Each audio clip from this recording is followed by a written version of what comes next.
السلام علیکم ورحمۃ اللہ وبرکاتہ۔ الحمد للہ وحدہ والصلاة والسلام علی من لا نبی بعدہ محمد وعلی آلہ وصحبہ اجمعین، اما بعد۔ اعوذ باللہ من الشیطان الرجیم، بسم اللہ الرحمن الرحیم۔ انا نحن نزلنا الذکر وانا لہ لحافظون، رب اشرح لی صدری ویسر لی امری واحلل عقدۃ من لسانی یفقہوا قولی، ربی زدنی علما، آمین۔ محترم حاضرین، ہر قسم کی تعریف، توصیف، بڑائی، کبریائی، بزرگی، عزت سب کچھ اس اللہ رب العالمین کے لیے ہے جس نے ہم تمام لوگوں کو مسلمان پیدا فرمایا اور ہماری ہدایت کے لیے، ہمیں سیدھے راستے پر لانے کے لیے قرآن مجید جیسی عظیم کتاب، زندہ کتاب ہمارے لیے ایک نشانی کے طور پر، ایک رہبر، ایک رہنما، ایک گائیڈر کے طور پر ہمارے درمیان نازل فرمایا۔ ایسے اللہ کے لیے ہر قسم کی تعریف ہو، توصیف ہو، بڑائی ہو، بزرگی ہو۔ بعدہ لاکھوں کروڑوں درود و سلام ہو تمام نبیوں پر، بالخصوص تاجدار مدینہ محمد ابن عبداللہ صلی اللہ علیہ وسلم کی ذات گرامی پر، جنہوں نے اس دنیا میں آ کر اسلام کو کھول کھول کر ہمارے سامنے بیان کیا، زندگی کو کیسے جی کر دکھانا ہے، پرابلمس کو کیسے سالو کرنا ہے، پرابلمس کو کیسے ڈیفینس کرنا ہے، ہر چیز کو کھول کھول کر ہمارے سامنے بیان کر کر چلے گئے، ایسے نبی پر لاکھوں کروڑوں درود و سلام ہو۔ محترم حاضرین، انشاءاللہ تعالی آج سے ہم قرآن مجید کو ٹرانسلیٹ کے ساتھ پڑھنا اسٹارٹ کریں گے۔ اللہ سے دعا کر لیں کہ اللہ تعالیٰ جیسے ہم اسٹارٹ کر رہے ہیں، اللہ ہمیں ویسے ہی، اتنی ہی اینگزٹی کے ساتھ، اللہ اتنے ہی شوق کے ساتھ، اللہ ہمیں اسے ختم کر کے اس میں اس درمیان پڑھی جانے والی جتنی بھی چیزیں، جتنی بھی باتیں ہیں، اللہ اس کو اپنی زندگی میں لاگو کرنے کی، اپنی زندگی میں اللہ اپلائی کرنے کی ہمیں توفیق عطا فرما، آمین۔ تو قرآن کا ٹرانسلیٹ اسٹارٹ کرنے سے پہلے ایک دو اہم چیزیں قرآن کے تعلق سے۔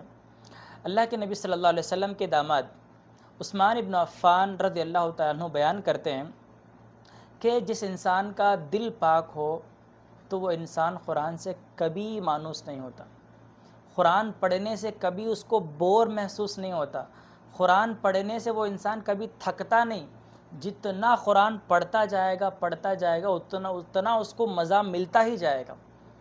اس کے مقابلے میں اگر کسی انسان کو قرآن پڑھنے میں بور محسوس ہوتا ہے، اگر انسان قرآن پڑھتے پڑھتے تھک جاتا ہے، اسے قرآن پڑھنے میں کیا ہے، بوریت، بیزار محسوس ہوتا ہے، تو سمجھو کہ اس کا دل پاک نہیں ہے، اس کے دل کے اندر گندے خیالات ہیں، بری چیزیں اس کے دل میں جگہ بنا لی ہیں، جس کی وجہ سے قرآن اس پر اثر نہیں کر رہا ہے۔ تو اس سے چیز معلوم ہوئی، اگر قرآن ہمارے دل پر اثر کرنا ہے تو دل کے اندر سے گندی چیزوں کو ہمیں نکالنا ہے۔ اسی وقت دل کے اندر سے گندی چیزیں جائیں گی جب قرآن سے ہم جڑ جائیں گے، جب قرآن سے ہم اٹیچ ہو جائیں گے تو انشاءاللہ سارے پرابلمس ہمارے سالو ہو جائیں گے۔ جب ہمارا دل پاک ہو جائے گا تو دنیا کا ہر عقل مند انسان جس کے پاس بھی دماغ ہے، سوچنے کی اسکلز ہے، صلاحیت ہے، ہر مائنڈڈ انسان اس بات کو اچھے سے جانتا ہے، اس کو ایکسیپٹ بھی کرتا ہے کہ اگر انسان کا دل پاک ہو جائے تو اس دل کے پاک ہونے کی وجہ سے اس کا دماغ بھی پاک ہو جاتا ہے، اس کے اندر آنے والے خیالات، افکار، تھاٹس جتنے بھی ہیں سب کچھ انسان کے آٹومیٹک کیا ہے، پاک ہو جاتے ہیں۔ تو یہی وجہ ہے کہ دیکھو، اللہ نے قرآن کو اتارنے کے لیے ہمارے پارٹ آف دا باڈی میں سے، ہمارے جسم کے اعضاء، ہمارے جسم کے حصوں میں سے سب سے one of the best part, سب سے اہم حصہ جو ہماری باڈی کا ہے وہ دل ہے، اللہ نے اسی کو سلیکٹ کیا ہے قرآن کو اتارنے کے لیے۔ قرآن خود اس بات کو ایکسیپٹ کرتا ہے، اِنَّهُ لَتَنزِيلُ رَبِّ الْعَالَمِينَ نَزَلَ بِهِ الرُّوحُ الْأَمِينُ عَلَىٰ قَلْبِكَ لِتَكُونَ مِنَ الْمُنذِرِينَ۔ اے ہمارے حبیب، اے محمد صلی اللہ علیہ وسلم، ہم نے اس قرآن کو تمہارے دل پر اتارا ہے۔ تو معلوم ہوا کہ قرآن سے دل کا بڑا ڈیپ ریلیشن شپ ہے۔ یہ قرآن ہمارے دل میں اسی وقت اتر سکتا ہے جب کیا ہے، اس کے اندر سے بیکار کی چیزیں، غلط چیزیں، گندی چیزیں جب نکل جائیں گی تو انشاءاللہ قرآن آ کر اس کے دل اندر بیٹھ جائے گا، اس کو صحیح طور پر گائیڈ کرے گا۔ تو لہٰذا ان گندی چیزوں کو نکالنے کے لیے ہمیں سب سے پہلے قرآن سے جڑنا ہے، قرآن کو پڑھنا ہے، اور قرآن کو اچھے طریقے سے، بغیر بیزار کے، بغیر بور محسوس کیے کہ اگر ہمیں پڑھنا ہے تو سب سے اہم کنڈیشن، سب سے اہم امپورٹنٹ چیز جو ہمیں کرنی ہے وہ یہ کہ ہم جب بھی قرآن کو پڑھنے سے پہلے اعوذ باللہ من الشیطان الرجیم ضرور پڑھ لیں، کیونکہ یہ بات میں نہیں، خود قرآن بولتا ہے کہ اگر مجھے پڑھنا ہے، سورہ نحل کی آیت ہے فَإِذَا قَرَأْتَ الْقُرْآنَ، جب بھی تم قرآن پڑھنے کا ارادہ کرو فَاسْتَعِذْ بِاللَّهِ مِنَ الشَّيْطَانِ الرَّجِيمِ، شیطان جو مردود ہے، سب سے بڑا دشمن ہے، اس سے اللہ کی پناہ طلب کرو۔ اگر شیطان جب تک دور نہیں ہوتا تمہیں صحیح سے قرآن پڑھ نہیں سکتے۔ قرآن کیونکہ شیطان یہ چاہتا نہیں کہ انسان قرآن کے قریب ہو، انسان قرآن کو پڑھے، کیونکہ نا قرآن میں اللہ نے شیطان کی پوری پول کھول دی ہے، اللہ نے شیطان کا پوسٹ مارٹم کر دیا ہے، اللہ نے شیطان کو ننگا کر دیا ہے پوری قرآن کے اندر، اس کے ہر ٹرک کو، ہر اٹیک کرنے کے طریقے کو، جن طریقوں سے، جن اینگل سے شیطان انسان پر اٹیک کرتا ہے، انسان کے ویکنس کو کیسے آئیڈینٹیفائی کرتا ہے، ہر چیز کو اللہ نے کیا ہے دودھ کا دودھ پانی کا پانی کر دیا ہے، کھول کر واضح کر دیا ہے شیطان کی حقیقت۔ اس لیے شیطان چاہتا نہیں کہ انسان قرآن پڑھے، اگر قرآن سمجھ کو پڑھ لیا انسان، میں کون، میں کیسا، میری عادت کیا کرنے کا انسان جان جاتا۔ جب میرے پورے ٹرکس اسے معلوم ہو گئے تو ڈیفینس بڑا ٹف ہو جاتا، مقابلہ جو بھی ہونے والی ہے وار، یہ بڑی ٹف وار ہو جاتی ہے، شیطان ہمیں کبھی ہرا نہیں سکتا، اس کے بعد شیطان کو ہم ہرا دیں گے کیونکہ اس کی رگ رگ سے ہم واقف ہو جائیں گے۔ تو لہذا شیطان ایڑی چوٹی کا زور لگاتا ہے ہمیں قرآن سے دور کرنے کے لیے، تو اللہ نے سب سے پہلی کنڈیشن رکھی کہ جب بھی قرآن پڑھو تو اعوذ باللہ من الشیطان الرجیم ضرور پڑھ لیا کرو۔ چلیں انشاءاللہ ہم شروع کرتے ہیں۔ اعوذ باللہ من الشیطان الرجیم، بسم اللہ الرحمن الرحیم۔ قرآن کی پہلی سورت سورۃ الفاتحہ، جس کے اندر اللہ رب العالمین نے کل 7 آیتوں کو اتارا ہے۔ سورہ فاتحہ میں ٹوٹل 7 آیتس ہیں، 7 آیات اللہ رب العالمین نے اتاری ہیں۔ ان 7 آیتوں میں سے سب سے پہلی آیت ہے الحمدللہ رب العالمین، ہر قسم کی تعریف، جتنی بھی تعریف ہو سکتی ہے دنیا میں، پوری تعریف اللہ کے لیے ہے، للہ، اللہ رب العالمین کے لیے ہے۔ کیوں؟ ریزن کیا ہے اس کا؟ رب العالمین، کیونکہ دونوں دنیا کا وہی رب ہے۔ دونوں دنیا مطلب ایک یہ دنیا، دوسرا اوپر ہیئر آفٹر، اس کے بعد جو دنیا ہے اس کا مالک، جس کو ہم آخرت بولتے ہیں، جو جنت جہنم جو بھی فیصلہ اوپر ہونے والا ہے اس کا مالک بھی اللہ ہے۔ دیکھیے اس میں عالمین بولا ہے اللہ نے، عالمین دونوں دنیا، اگر ہم اس کا روٹ ورڈ دیکھیں گے عالم، عین لام میم، اس کا معنی ہے نشانی۔ علم کہتے ہیں، ہم لوگ فلاگ جو رہتا ہے نا، ہمارا انڈین فلاگ، پاکستانی فلاگ جو بھی ہے نا، اس کو بولتے ہیں ہماری انڈیا کی نشانی ہے۔ تو علم اللہ رب العالمین نے یہاں پر بیان کر کے اس چیز کو کلیئر کر دیا ہے کہ دنیا کی ہر نشانی، دنیا کی ہر چیز اس بات کو ایکسیپٹ کرتی ہے کہ اس کا مالک، اس کا خالق، اس کا پیدا کرنے والا صرف اور صرف اللہ رب العالمین ہے۔ اور اللہ نے یہاں پر دیکھو رب کہا ہے۔ رب کس کو بولتے ہیں؟ سپوز ایک انسان ہے، اسے کون سی چیز کی ضرورت کب پڑتی، کام پڑتی، کب دینا، کیسا دینا، سب کچھ جاننے والا رب ہے۔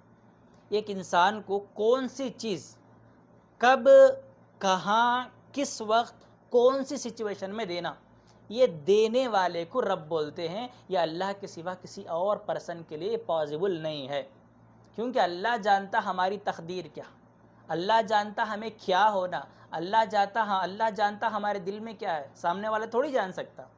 تو لہٰذا سپوز اپنی لائف میں خود آبزرو کر لو، ہمیں بچپن میں کتنے کی خواہشاں کر لیے رہتے، وہ بڑے ہونے کے بعد پورے ہوتے ہمارے۔ کئی کو بچپن میں وہ کیپیسٹی ہمارے پاس نہیں رہتی، سنبھالنے کی طاقت ہمارے پاس نہیں رہتی، تو اللہ وہ چیز نہیں دیتا۔ جب وہ طاقت ہمارے پاس آتی تو اللہ وہ چیز ہمارے کو دیتا ہے۔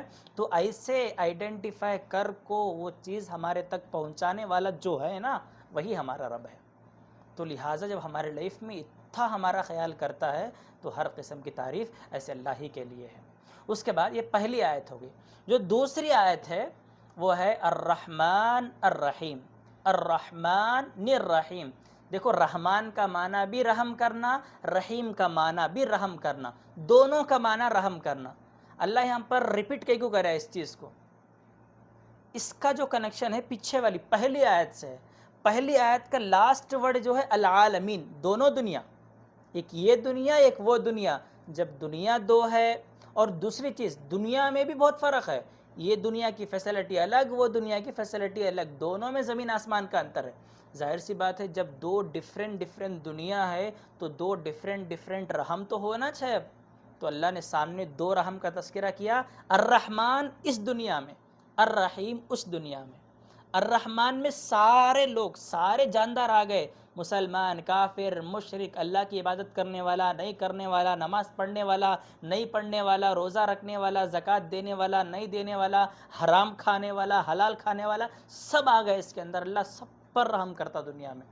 لیکن رحیم یہ صرف وی آئی پی ٹریٹمنٹ بولتے دیکھو، اونلی ویری امپورٹنٹ پرسن، وی آئی پی لوگوں کے لیے، ویری امپورٹنٹ پرسن جن کو متقی بولتے، پرہیزگار بولتے، جنتی بولتے، یہ ان کے لیے ہے. یہ اسپیشل ٹریٹمنٹ الرحیم، خاص رحم اللہ رب العالمین کا. تو دونوں دنیا کے حساب سے دو رحم.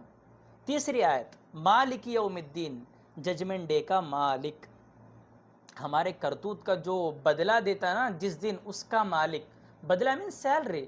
جس طرح ہم لوگ جاب کرتے ہیں نا تو منتھ اینڈ پر ایک ایسا دن آتا ہے جو ہمارا سیلری ڈے ہوتا ہے، جس دن ہمیں سیلری ملتی ہے. تو ظاہر سی بات ہے اللہ 60-70 سال کی زندگی دیا، اس میں کاما کرو بولیا، وہ کاما کرے، اچھا کرے، نہیں کرے، کتنا نہیں کرے، سب سیلری جو اس کا معاوضہ، جو تنخواہ، جو کچھ ملنے والا ہے وہ اس دن ملے گا. کس دن؟ مالکی یوم الدین، ججمنٹ ڈے کے دن. تو لہٰذا اللہ نے ایک اور چیز ڈکلیئر کری یہاں پر، مالک بولتے ہیں اونرشپ کو. بولتے ہیں نا بھائی، دنیا میں بولتے دیکھو یہ ایک گھر کا اونر میں، وہ کار کھڑی دیکھو اس کا اونر میں، وہ پراپرٹی کا اونر میں. یہ جتنی بھی اونرشپ آپس میں بانٹ لیے نا ہمیں، یہ سب کے سب ٹیمپرری ہے. بس یہ آنکھیں بند ہوئے تک کچھ وہ اونرشپ، اس کے بعد ختم. اب اوپر جب سب چلے جاتے ہیں تو اللہ بولتا ہے کس کی اونرشپ بھی کام آتی نہیں، سب کا اونر میچ، اس دن کا اونر میچ، اس میں جو ایکٹیویٹی ہوتی ہے سب کا اونر میچ، میرے سوا کوئی دوسرا اونر ہے نہیں. ہاں، تو لہٰذا اللہ نے اس چیز کو اس ایک ورڈ کے ذریعے واضح کر دیا ہے کہ دنیا میں جو ٹیمپرری اونرشپ ملی ہے نا، زیادہ اکڑو نہ کو، ذرا درمیان سے، ذرا مڈل سے چلے جاؤ، جھک کو چلے جاؤ ذرا. تو یہ 3 آیتیں ہو گئی. ججمنٹ ڈے کا دن کا مالک، ججمنٹ ڈے کا مالک بھی اللہ ہے. چوتھی آیت کیا ہے؟ ایاک نعبد و ایاک نستعین. جب دونوں دنیا کا رب اللہ ہے، پالنے والا اللہ ہے، دونوں دنیا میں رحم کرنے والا اللہ ہے، ججمنٹ ڈے کا مالک یعنی حساب والے دن کا مالک اللہ ہے، جب سب کچھ اللہ ہے، ایاک نعبد و ایاک نستعین، عبادت بھی اس کی کرنا، ہیلپ بھی اس سے مانگنا. کئی کو تو اس سے بڑھ کو کوئی دوسرا پرسن دکھا نہیں ہم نا، اس سے بیسٹ ہے سو پرسن کوئی بھی ہے نہیں دنیا میں. تو ون آف دا بیسٹ ذات اللہ ہی ہے نا. تو لہٰذا اللہ ہی کی عبادت کریں گے. اس سے بڑھ کو مدد کرنے والا دنیا میں کوئی دکھاچ نہیں ہم نا، تو مدد بھی اس سے مانگنا. کیونکہ دنیا میں بولتے نا ہم نا ون آف دا بیسٹ چیزیں چھونا، چیپ کوالٹی ہم نا چلتی نہیں، بیسٹ کوالٹی چھونا. ہر چیز میں بیسٹ کوالٹی دیکھتے، چاول خریدے بیسٹ کوالٹی، موبائل خریدے بیسٹ کمپنی، ہر چیز میں بیسٹ کوالٹی دیکھتے ہیں. تو مدد بھی ایسے انسان کو سلیکٹ کرو جو کیا ہے 100% تمہاری مدد کرنا، اس سے بڑھ کو مدد کرنے والا کون بھی رہنا نہیں. تو ظاہر سی بات ہے اللہ سے بڑھ کو مدد کرنے والا کوئی ہے نہیں ہمارا، کیونکہ رب ہے نا ہمارا، وہ ہمیں جانتا ہے، ہمارے لائف کے ایک موومنٹ کو اللہ جانتا ہے. تو اس سے بڑا کون ہو سکتا ہے؟ تو مدد بھی اسی سے مانگو. 4 آیتیں کمپلیٹ ہو گئی. 5ویں آیت ہے اہدینا، 6ٹھی آیت ہے. ایک ہے الحمدللہ رب العالمین الرحمن الرحیم مالک یوم الدین ایاک نعبد و ایاک نستعین. 4 آیتیں. 5ویں آیت ہے اہدنا الصراط المستقیم. اہدنا الصراط المستقیم، اے اللہ عبادت تیریچ کرتے، مدد بھی تیرے سے مانگتے. جب سب کچھ تو کرتا ہے ہماری لائف میں تو سیدھا راستہ بھی تو دکھا. اہدنا، ہمیں گائیڈ کر، الصراط المستقیم، سیدھے راستے پر. سیدھا راستہ کون سا؟ صراط الذین، سامنے کی آیت میں دیکھو، صراط الذین انعمت علیہم، ایسا راستہ جس راستے پر چلنے والوں سے تو خوش ہوتا ہے، خوش ہو کر انعام نازل کرتا ہے، گفٹ نازل کرتا ہے، انہیں گفٹ دیتا ہے. ایسے راستے پر چلا، جس راستے پر چلنے سے تو خوش ہونا، تو گفٹ دینا، ایسے رستے پر ہمیں چلا، غیر المغضوب علیہم، ایسے رستے پر چلانا کو جس سے تو غصہ ہوتا، جس رستے پر چلنے سے تو ناراض ہوتا، ایسے رستے پر اللہ ہمیں چلانا کو، وللضالین، ایسے رستے پر بھی چلانا کو جس رستے پر چلنے سے لوگوں کیا ہے ٹریک چینج کر لیتے، گمراہ ہو جاتے، جانا کدھر کی تھا چلے کدھر کی جاتے. آئی بات سمجھ میں؟ جانا ہمیں بنگلور ہے، چلے گئے کسی اور گاؤں کو، اس کو بولتے ہیں ضالین، رستہ بھٹکنے والے. یہ ایسے رستے پر چلانا کو جس پر چلنے سے ہمیں بھٹک جاتے، بالکل نہیں. غصے والا رستہ بھی نکو، بھٹکنے والا رستہ بھی نکو. کون سا رستہ ہونا؟ جس سے تو راضی ہونا، تو خوش ہونا، اس رستہ سیدھا ہم کو جنت میں لے کو جانا. اللہ ایسے رستے پر ہمیں چلا. لاسٹ میں جو دو صفت ذکر کرا ہے نا اللہ، غیر المغضوبی، اس سے مراد یہودی، وللضالین، ضالین سے مراد نصارہ. دنیا کے سب سے بدترین قومیں تھی یہ. یہودیوں پر اللہ نے اتنی نعمتیں کی، اتنے گفٹ اتارے ہیں، ایسی ایسی کرٹیکل سچویشن سے اللہ نے انہیں بچایا ہے. اس کے باوجود بھی اتنی بدتر قوم تھی کہ انہوں نے اللہ کا احسان، اللہ کا شکر منانے کے بجائے اللہ کی نافرمانی کر رہے. آگے جب بھی آپ سورہ بقرہ پڑھیں گے نا، بہت ساری چیزیں آپ کو معلوم پڑے گی ان لوگوں کے بارے میں جن پر اللہ نے غصہ کیا ہے نا. ان لوگوں کے بارے میں بہت ساری چیزیں انشاءاللہ ہم جانیں گے. جان کر ایسے کام کرنے سے ہم بچیں گے انشاءاللہ تعالی. سامنے پوری سورۃ البقرہ انہی کے تعلق سے ہے، تو لہٰذا یہ سورہ فاتحہ کا ایک مختصر سا ٹرانسلیٹ تھا. الحمدللہ رب العالمین، ہر قسم کی تعریف دونوں دنیا کے رب کے لیے، یعنی اللہ رب العالمین کے لیے. الرحمن الرحیم، دونوں دنیا میں رحم کرنے والا اللہ ہی ہے. مالک یوم الدین، ججمنٹ ڈے کا مالک بھی اللہ ہی ہے. ایاک نعبد و ایاک نستعین، جب سب کچھ اللہ ہے تو عبادت بھی اللہ کی کریں گے، ہیلپ بھی اللہ ہی سے مانگیں گے. اہدنا الصراط المستقیم، ہمیں سیدھا راستہ دکھا بول کو اللہ ہی سے ریکویسٹ کریں گے. صراط الذین انعمت علیہم، سیدھا راستہ وہ ہے جس سے اللہ خوش ہوتا ہے، غلط راستہ وہ ہے جس سے اللہ کیا ہے غصہ ہوتا ہے، یا پھر وہ راستہ ہے جس سے لوگ کیا ہے بھٹک جاتے ہیں. تو امید کرتا ہوں کہ ٹرانسلیٹ الحمدللہ آپ کو سمجھ میں آ گیا ہوگا. اللہ رب العالمین سے دعا ہے کہ اللہ رب العالمین ہم تمام کے لیے اس راستے کو اللہ آسان فرما دے، قرآن کو ہمارے لیے اللہ آسان کر دے، اس کا سمجھنا، اس کا پڑھنا، سب کچھ ہے اللہ ہمارے لیے آسان کر کے اس پر عمل کرنے کی توفیق بھی اللہ ہمیں نصیب فرما. آمین. السلام علیکم ورحمۃ اللہ وبرکاتہ.